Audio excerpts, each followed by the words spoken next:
introduce our second. It is my great pleasure today to introduce our second keynote speaker, who is Nikolaos Mavridis. Nikolaos has a very complex set of affiliations, which maybe he can explain, but I believe he's a professor at the UAE University. But he's also founder and director of the Interactive Robots and Media Lab, which appears to spread into different institutions in different countries, from what I understand. Nikolaos is responsible for the development of Ibn Sina, the world's first Arabic language android robot, and Ripley, a language learning robot. And his interests include human-robot interaction, machine learning, and cognitive systems. He's given 4 TEDx talks and has served as a judge for the UAE Prime Minister's Office Drones for Good and Robotics and AI for Good competition. He has a particularly nice review of verbal and non-verbal human-robot interactive communication in the Journal of Robotics and Autonomous Systems. So he was a very obvious and natural choice for a keynote at our workshops. So as you can see, Nikolaos's talk is verbal and non-verbal human-robot interaction. Where are we and what's next? So over to you, Nikolaos. Thank you so much, Roger. So hello to everybody and welcome. I'm Nikolaos Mavridis. I'm an academic and consultant specializing in the intersection of robotics and AI, and I've received my PhD from MIT. Today, I will talk to you about verbal and non-verbal human-robot communication, trying to touch upon our current state of progress and hinting at some of the promising avenues that lie ahead. One of the main structuring elements of my talk will be a set of 10 desiderata, 10 desired points that were proposed in a review paper that I authored 5 years ago, which has received more than 300 citations by today. I was born in Salonika, and after my master's in UCLA and PhD at MIT, I had a primarily academic career with faculty positions in a number of universities, all the way up to the rank of full professor, and I've also played many other roles.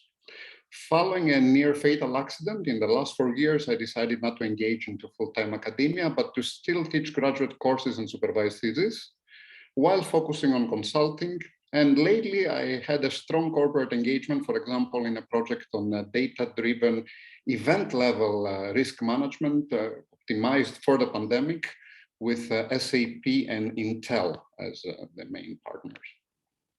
Let me start by clearly stating the main thesis of my talk today. And of course, it's a little strong-worded, but I think it makes sense. It is that if we don't want to keep creating just non-extensible and non-reusable domain-specific hacks for our robots, then in order to create robots that can naturally and efficiently collaborate with humans in a wide range of domains, you need to very seriously take into account 3 things and create computational models of them. You need models of meaning, models of situations, and models of minds. And more specifically, you need grounded models of meaning. You need situation models that can handle uncertainty and contain not only object descriptions, but also both physical as well as mental attributes of the self and other agents. And you need cognitive architectures, not only for your robot, but also for performing theory of mind on other agents. And these 3 types of models should be adequate, extensible, and ideally reusable. But why are we not there yet?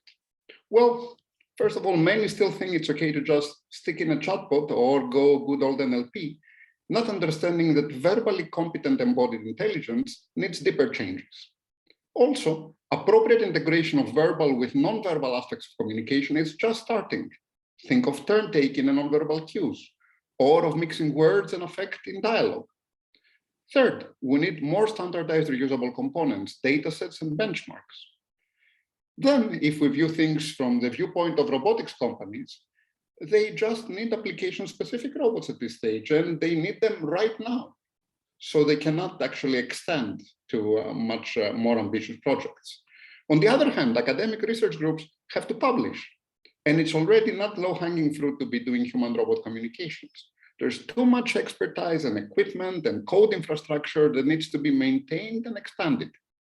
So they just think, let's better find a well-defined manageable subtopic and only stick there. Thus, it seems that it is only the big players that might get to our desired goal state first. And why do I think that we will get there though? And that maybe now is the time to push forward?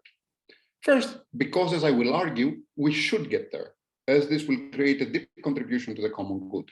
And I will be more specific on that. Second, because we could get there.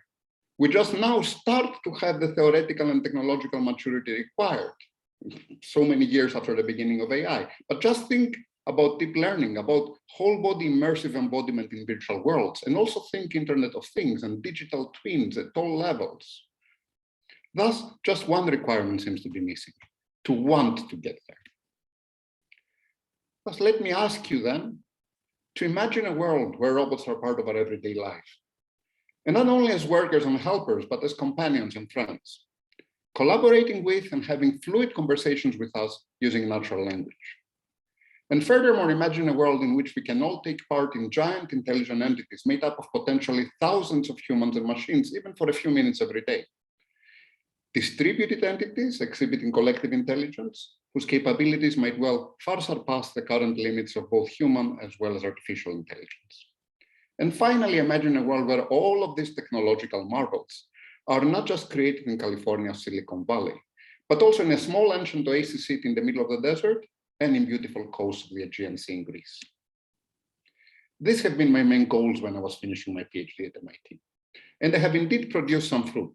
Of course, not only through my efforts, but through the combined efforts of many other academics and researchers in our community worldwide.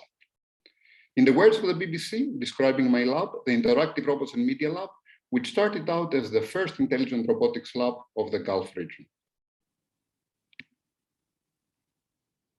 His name is Ibn Sina, named after the ancient philosopher renowned for his early scientific discoveries.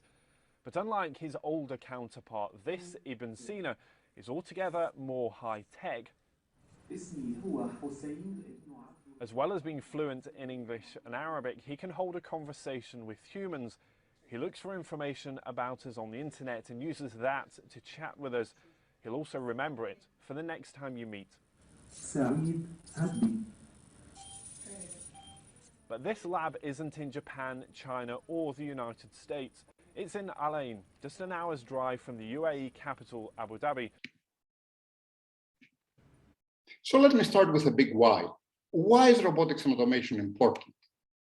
Just have a look at the US economic report of the president in 2016. 10% of GDP growth, 16% of labor productivity growth can be attributed to robotics and automation. But also look at the figure on the right. For all tasks of workers whose hourly wage is less than $20, it's predicted that more than 80% of them will be taken over by machines. Thus, together with the benefits, also come challenges. But the world is not only economics. And if we're able to overcome these problems, a great promise might lie ahead. Paraphrasing Leibniz's famous quote, one could say that it is unworthy of potentially excellent men to lose their lives like slaves in labors which are not really fitting to humans, when these could be relegated to machines. So just think to yourselves, think of production line workers, of clerks, of cashiers. What percentage of the world's population would continue doing their everyday work if they had the option to choose? And this is where the great opportunity lies. Can we use these technologies to create liberation and a world of real freedom, where every human can engage its much more satisfying, creative, and fulfilling lives, which can furthermore be contributing to the common good? And there are many more reasons behind the application of robotics, which could be summarized as decreasing danger for humans and often immensely extending human capabilities. Of course, there exist narrow tasks where machines have already proven to be better than humans. Deep Blue won over Kasparov in chess, and IBM's Watson won over humans in Jeopardy. But there also exist many wider tasks too, where humans are much better than machines. For example, the exploratory active learning abilities of a human child. However, the question is not whether humans or machines are better, because in most cases, it is teams of humans and machines that are better than each other alone. And this is why it's important to be able to establish effective human-robot communication, so that we can have robots that can naturally be alongside humans when engaging in joint action, as the technical term is. And note that even in the case of standalone robot tasks, it is many times beneficial to be able to have a non-expert human instructing the robot during preparation. And when one starts unpacking the requirements for joint action, numerous dimensions arise, many of which are related to verbal and non-verbal communication. But beyond definitions, what is usually included under human communication? Well, we have verbal as well as non-verbal aspects, but in most cases, both coexist synchronously, complementing each other. And this is why, in order to have fluid human-robot communication, both are needed. A classic example of this being the importance of head nods during dialogue and non-verbal signaling for turn-taking. Verbal usually includes spoken, typed, much of which today takes place in social media and messaging, handwritten, as well as sign language. And there are special cases such as infant-directed and animal-directed speech. Non-verbal includes voice prosody, gestures, such as the indexical pointing gestures, head nod and pose, eye gaze, which is very important, for example, in shared attention mechanisms, as well as facial expressions and body posture. Interestingly enough, parasympathetic responses, such as the decrease in blink rate during engagement and pupil dilation, are also very important, even if many people are not consciously aware of them. But how about human-robot communication? In the domain general case, we might want to have exactly what we have in the human-to-human case. In this way, there would be no need for training the humans, and we could maximize the reuse of the pre-existing cognitive capacities humans have for communication. But until we get there, or anyway in cases where we prefer otherwise, a number of tricks are usually employed, such as touchscreens with menus, short robot commands, or robot-driven single-initiative inquisition-like dialogues, and non-anthropomorphic displays of affect. Anyway, though, not only because of technological inadequacy, but also in terms of human expectation management, in a somewhat analogous way to the uncanny valley phenomenon, sometimes these choices are justified.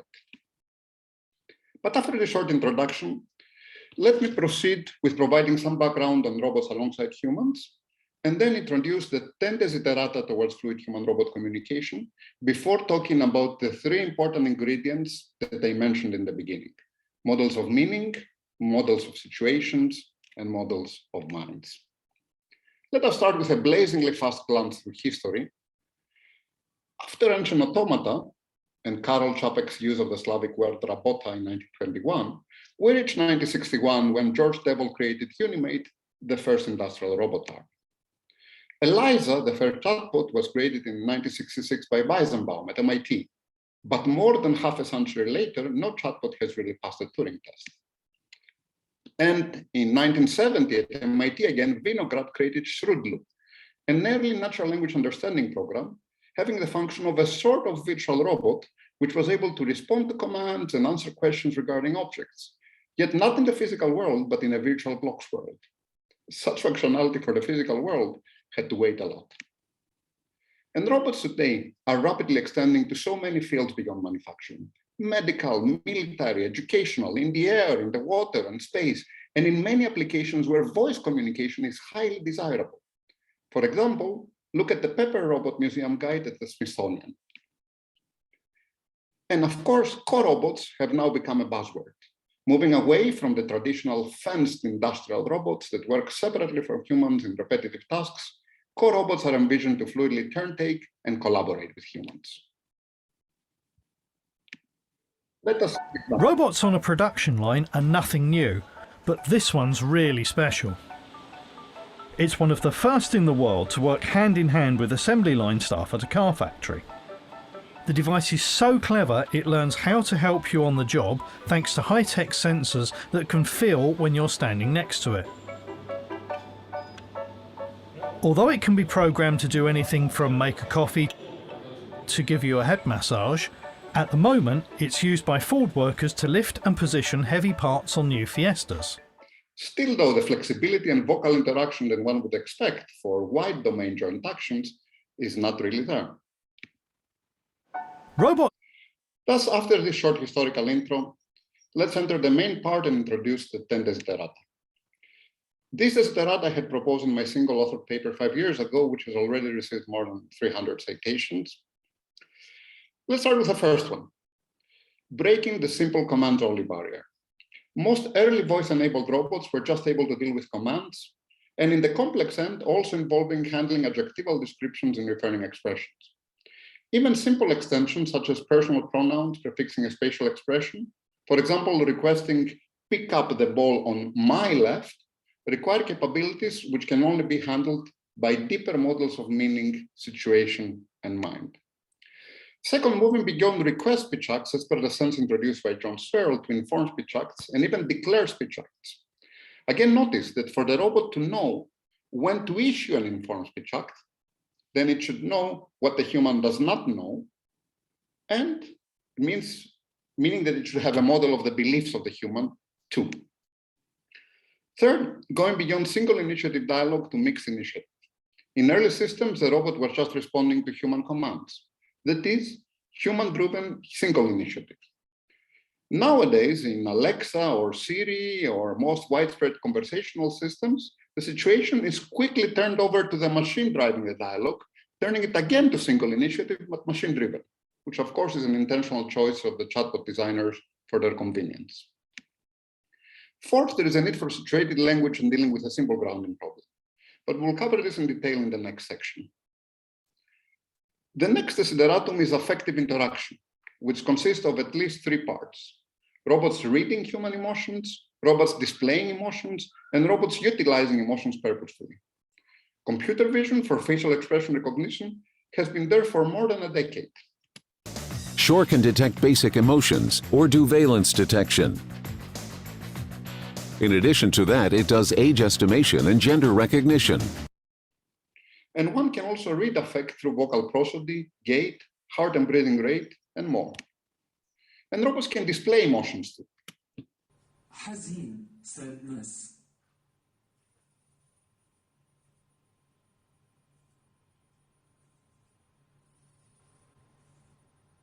التصديق, disbelief.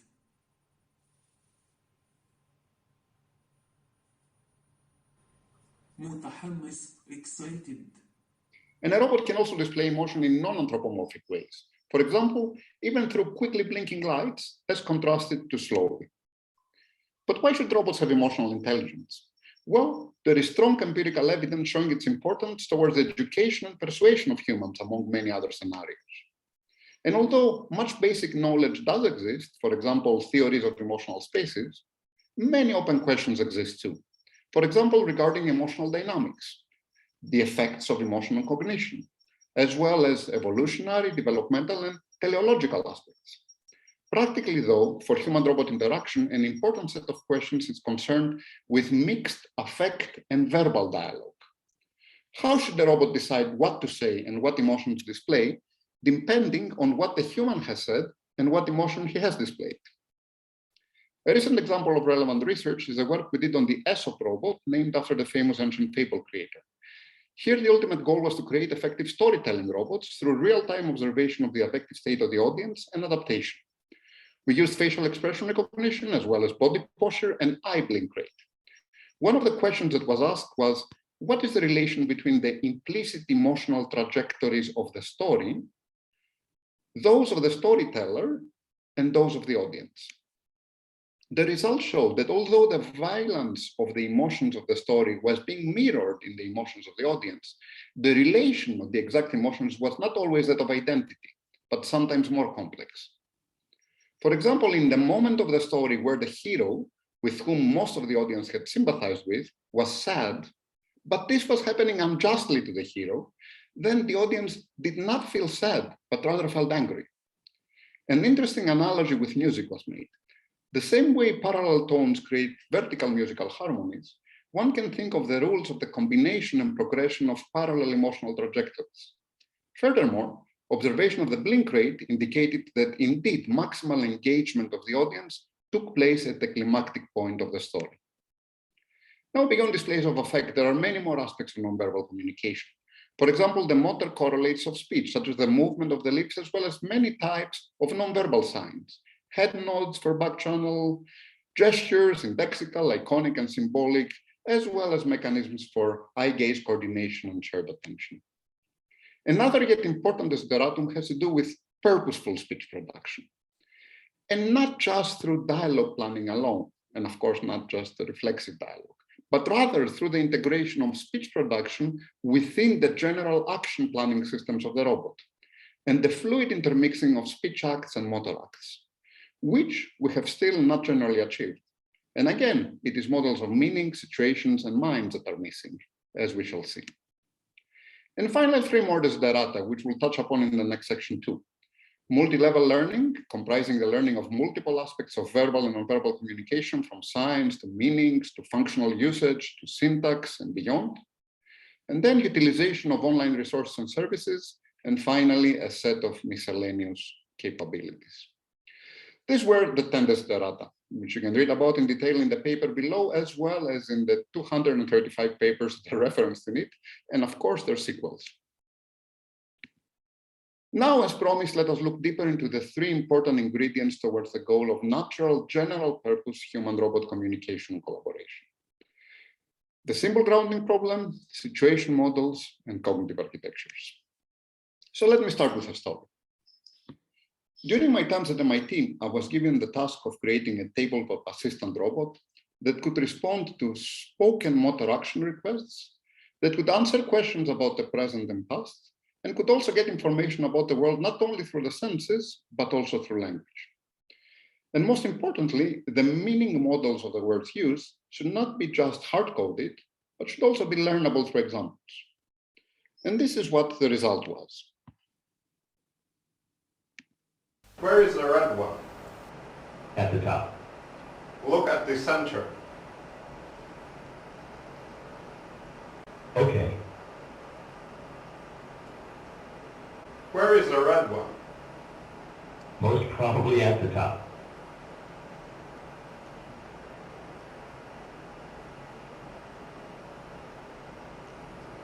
What color are the objects?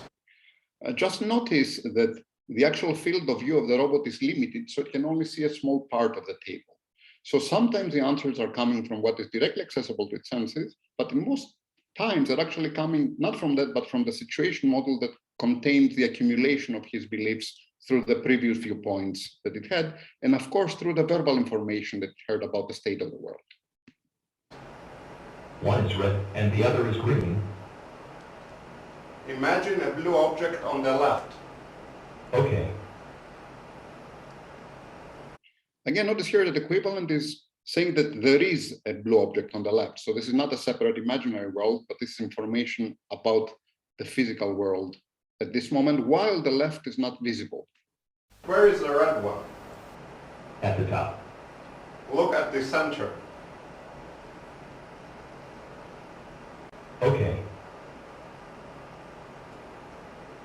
Where is the red one? Most probably at the top.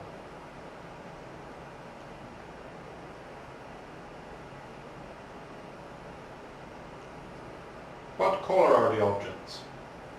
One is red and the other is green. Imagine a blue object on the left. Okay. The sensory expectation is being formed. Where is the blue one? It might be verified or might not be Most verified probably at the left. from future sensory experience. How big is the blue one? I have no idea. And again, you have multiple levels of certainty and Look at the left. handle missing information. Now the expectation Okay. was verified, and we know exactly where. How blue big is the object blue one? and how big it is. Small.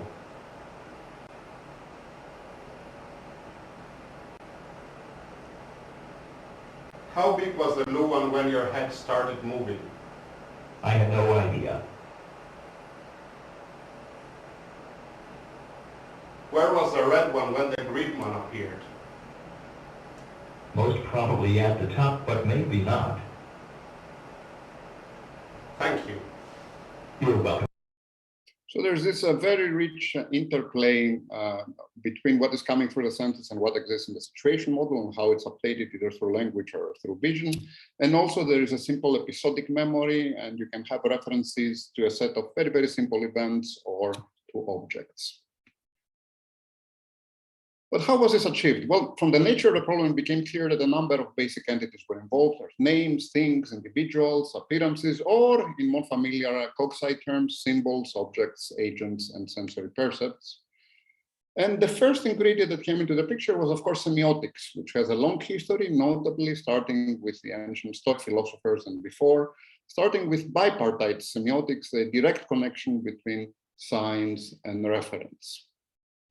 But there's no perceiving mind in this picture. So Peirce and Ullmann later came in, and in tripartite semiotics, there exist three vertices, one in the world of science, the other in the real world, and yet a third one in the mental real. And of course, three relations between them. But what is then the symbol grounding problem, and how is it relevant for human-robot communication?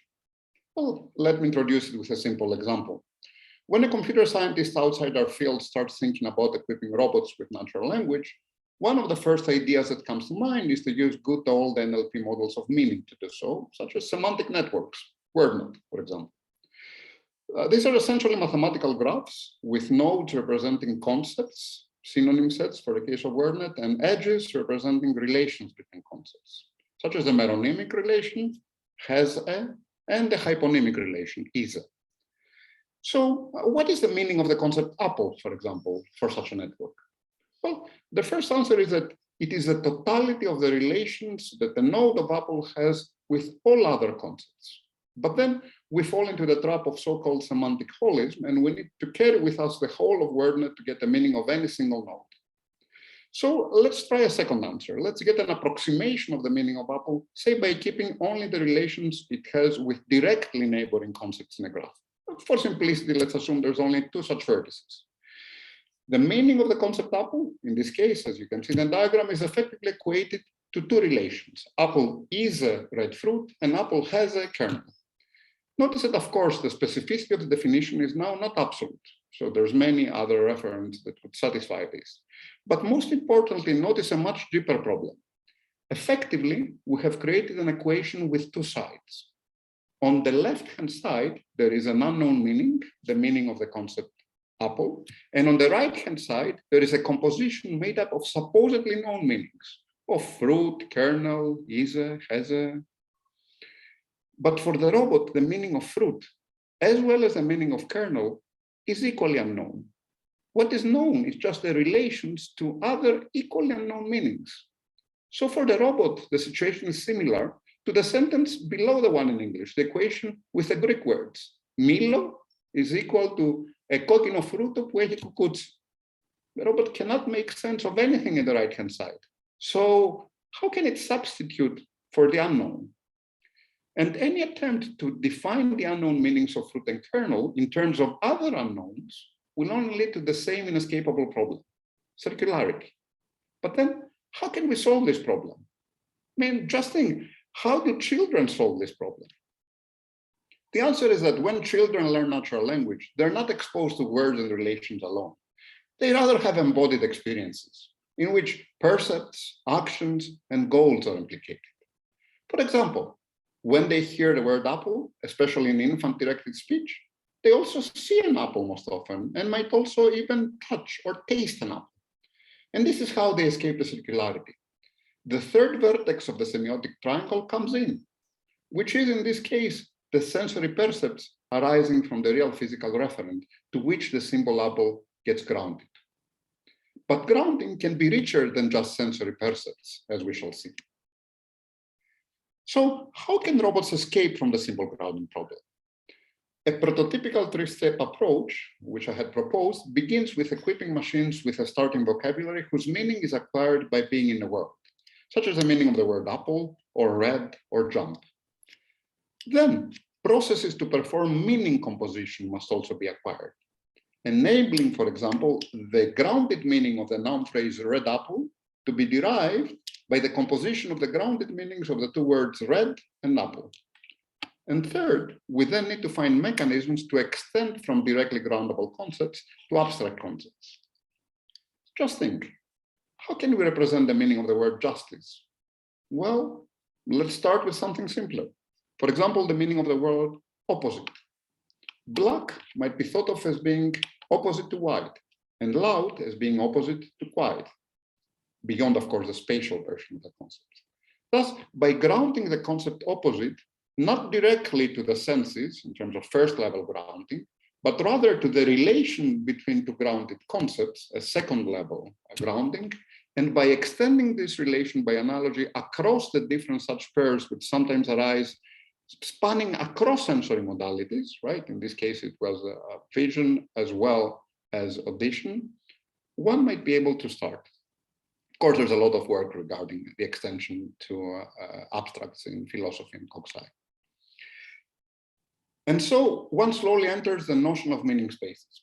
A number of proposals exist for related ideas in cognition philosophy. For example, Gardenforce's conceptual spaces or Barsalou's conceptual symbol systems. Here, let me just outline three very simple starting points. First, purely sensory spaces, in which we can start by equating simple lexical meaning models to classifiers and sensory systems. For example, the meanings of the category red in the visual stream, loud in the auditory stream. Now think of the first meaning approximations of verbs such as jump. And then they could be thought of as being in the third person. And then, if we forget about mirror neurons, they could just become again sensory events to be detected and classified. Thus again, belonging to the purely sensory meaning spaces, the first category. But if one moves to the first person, then jump requires the initiation and carrying out of an action. It thus becomes a sensorimotor program, thus extending from purely sensory to the sensorimotor meaning space. And then if we move from referential meaning to the so-called functional side of meaning of things, then one can postulate teleological meaning of spaces, where the meaning of an utterance can now be equated to an action operator for a planning system. For example, if we are focusing on what this utterance, when performed as an action, can achieve in terms of the consequences of it being heard by somebody else. So imagine that I'm giving a lecture in a hot room and I want to decrease my body temperature or I want to not feel hot. I can decide to turn on the air conditioner myself, and this will be a motor action performed by me. Equivalently, in terms of results, if I have a cooperative partner next to me, I can just perform a speech act, requesting, can you please turn on the AC, to the person next to me? Or I could even perform an indirect speech act and just say, oh, it's hot in here.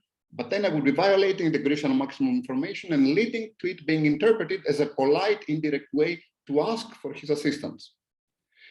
In these three ways, by choosing either motor acts to turn off the AC or the above two speech acts, we could equivalently, if you want, use them as actions which become operators in a plan towards achieving my goal of lowering my body temperature as a purposeful agent I will employ. Of course, all this is just a very first approximation. Meaning is very context sensitive. If you just, for example, consider how different the absolute meaning of large is, depending on whether we're referring to a large elephant versus a large ant, and countless other more complex examples. But anyway, the question follows, how can we acquire such meanings in practice, and ideally covering at least these three levels of meaning spaces and beyond? Acquiring such models by directly teaching robots is possible, as was the case in Ripley, but it's often in many ways difficult or impractical. First, we have all the extra difficulty of getting good machine perception systems, stable motor actions. Then we don't have so many capable robots around and people willing to train them. In most cases, we only have one or two in a lab. Thus, there's another avenue, which is using online games, as was the case in Jeff Hawkins' restaurant game at the MIT Media Lab. In such games, people would play the client of a restaurant, and the Wizard of Oz of an agent would play the server. And thus, progressively more complex models of grounded meaning could be derived. Of course, this was very early work, but there's also Peter Gorniak's work and Sonia Chernova's and a continuation. Then one can also try to use almost continuous recordings of the situational experiences of a child in the first years of its life, thus being able to really zero into the training set that the child has available for learning models of grounding meaning. So knowing not only all the times when a specific word was heard by the child, but also what was the situational and wider context around the child when it was heard. Of course, in this case, there are many other difficulties to be faced, for example, video annotations, and there are numerous other avenues that one can take. We can mine audiovisual data that exists on the net to provide a limited starting point. There's large-scale EU projects such as Poeticon with their sides of things and its follow-up. And of course, when one derives his models from online worlds, then still quite some work remains in order to be able to adapt them to use them in specific embodiments in the real world. And recently, new avenues have started to open regarding creation of suitable data sets and real-time experimentation with live humans. Notably, the deep learning derived advances in computer vision have created widely available packages such as OpenPose, which can easily give skeletal models with multiple important track points on the face, on fingers, and the body of many humans in a video. And such systems could then be used to import realistic avatars of humans in shared virtual spaces, such as those provided by Spatial on Oculus Quest. And the bodies of the avatars are then dynamically following the physical bodies of the humans in real time, with a lot of detail, providing much more non-verbal signs as compared to what was the case in the older virtual worlds, such as Second Life. Furthermore, through the Internet of Things and through the fourth industrial revolution concept of the digital twin, digital models of increasing complexity have started to become available, covering not only the physical state, but also often the dynamics of various entities in the physical world, from objects to rooms, to buildings and vehicles, all the way to cities or even humans in certain cases. And these digital twins are not static. They're connectable to different sources of real-time data derived from IoT and various sensors in order to be able to synchronize with the real world. And they can also be taken offline in order to replay past moments or to perform what-if scenarios for the future, very useful for planning. Thus, many of the problems faced towards acquiring models of grounding meaning, either through extensive real-world video recordings or through online games, can now be much more easily overcome. And also, these computational models of bodies, objects, rooms, devices can start to become building blocks of the so-called situation models, the second important ingredient towards which more general-purpose communication competent robots should be directed. Now let us look beyond replay the robot and ask, how can we turn other embodiments, for example, mobile robots, vacuum cleaners, and robotic lights, into situated conversational assistants by using the so-called grounded situation model framework? First, we have to ask, where should we start with language when building such systems and turning them into general purpose systems? Well, if one decides not to take the task-specific approach, which would usually pass from a relevant corpus, either available or acquired somehow, and rather goes towards more general capabilities, then one possible answer is, let's start with so-called situated language, which is language about the concrete here and now, about the objects and the events and the actions which are taking place around the robot and the human partner. But starting from this level, one can then postulate multiple higher levels further away from the immediate situatedness. For example, give me this bowl and what color is that spoon are both in the here and now. There is a red tomato behind you refers to an object outside the field of view, so it's not exactly in the here, but it is in the now. Where was John when Mary came in? Is moving away from the now to the past, or possibly to an imaginary storytelling. Imagine a horse with a single horn. So this is not only away from the here, but it also creates a mental image of an object that never exists in biological reality. And finally, the utterance, justice and democracy have a complex yet interesting relationship, is detached in multiple ways involving highly abstract concepts. Thus, not only in the developmental timeline of children, but also when creating general purpose robots capable of natural language, one would expect to start from the lower levels and move to the higher. But again, even if we constrain ourselves to situated language of the first level, how can we go from sensory data to words and then back from words to sensory expectation? That is, how can we create bridges within the mind of the robot to connect these two worlds? And there's a third consideration too. How can our proposed solution also be capable of handling empirically derived learnable models with a meaning? Taking the three above considerations into account, the grounded situation models proposal was created. And an example of it was implemented in the physical robot replay and later at other embodiments in my lab. The proposal includes a modular cognitive architecture, as well as specific representations and processes for situation models, bidirectionally connecting them both to the discrete world of words as well as the continuous world of the senses, and also includes a multi-level evaluation methodology and a discussion contextualizing it within relevant work. At the heart of the proposal is a hierarchical representation grounding out to 3 layers: a categorical layer, a single-valued continuous layer, and a multi-valued probabilistic layer. And also at the heart of it are a number of fundamental computational processes operating on the representation and connecting to the senses and the words through trainable and inversible machine learning models. But what exactly are situation models? Situation models originally were introduced within cognitive psychology, notably with papers such as Swans in 1998, and are a form of mental models in the sense of Princeton's Johnson Laird.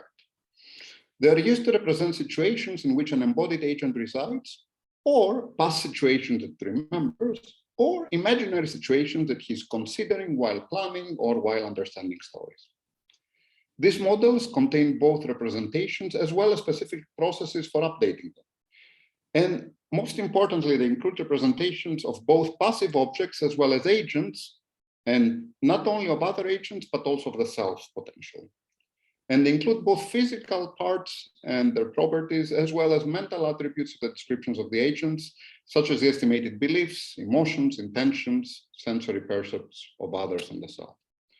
Most importantly, for the case of grounded situation models, they're able to handle both uncertainty as well as multiple alternatives, and also verbal as well as sensory information. Now, the mental properties contained within representations of other agents are termed embedded situation models, and the same way that there exist second-order and third-order beliefs, as illustrated, for example, by statements such as I believe X, which is first order, versus I believe you believe X, second order, versus I believe he believes that you believe X, can be handled. So I'm not going to go into more details on that. You can easily see the big utility of having embedded situation models for the other agents as well as for the self, and how they're directly related to the understanding and also the planning of the robot, taking into account the differences that exist, for example, within the mental contents, sensory percepts, or the desires of somebody else from his. Yeah, just a couple of minutes left, Nikolaos. Yes. I have another 3 minutes or so maximum. And finally, after models of meaning and models of situation, let's briefly talk about models of mind, which existed in mysticism and philosophy since ancient times. Back then, talking about the parts of the soul and its faculties, and more recently, taking the form of cognitive architectures in psychology and computer science, some of which have been implemented for robots. It's important to note that such a cognitive architecture is important not only for the mind of the robot, but also an extra copy of it, or even a modified architecture, could be spawned in order to perform theory of mind for another agent within his embedded situation model. And now, having briefly considered models of meaning, situations, and models of mind, let's look into the future. So, what are the developments that will bring forth the goal of general purpose human-robot cooperation with verbal and non-verbal communication closer to reality? First, note that the mind does not need to be inside the body. As issues with lag become better due to 5G and cloud service improvements, this will certainly become much more widespread. Also, the mind of the robot does not need to be machine only. There could be humans online or offline coming in when they are needed. Second, the perceptual systems of robots will become increasingly allocentric, that is off-board, with IoT and digital twins helping not only for perception, but also structuring situation models and making simulations useful for planning. Third, numerous avenues for richer data-driven methods with our eyes, through mining or experiments, useful also for creating rich grounded models of meaning and situations. And also there will be increasing bidirectional transfer of knowledge between human-human interaction in psychology and human-robot interaction, and better integration of verbal with non-verbal aspects of communication. Hierarchies of tasks with increasing technical and theoretical complexity towards standardized benchmarking will be created, only a few exist right now, together with reusable data sets as well as software components. For example, a standard human-directed sensing suite or an extensible standard situation model. So we went a long way today. We started with providing an introduction and background, then presented the 10 desiderata, and most importantly, the 3 important ingredients that have not received as clear attention as they should. The take-home message was that the main thesis of my talk today is that if we don't want to keep creating just non-extensible and non-reusable domain-specific hacks for robots, then in order to create robots that can naturally and efficiently collaborate with humans in a wide range of domains, we need to give special attention to 3 things: to models of meaning, models of situations, and models of mind, ideally adequate, extensible, and reusable. And let's not forget that all this is not just tech for the sake of tech, but rather so that we can help create a world where every person can live a life worth living, not only for us, but for our children and the children of the whole world. Thank you. Thank you.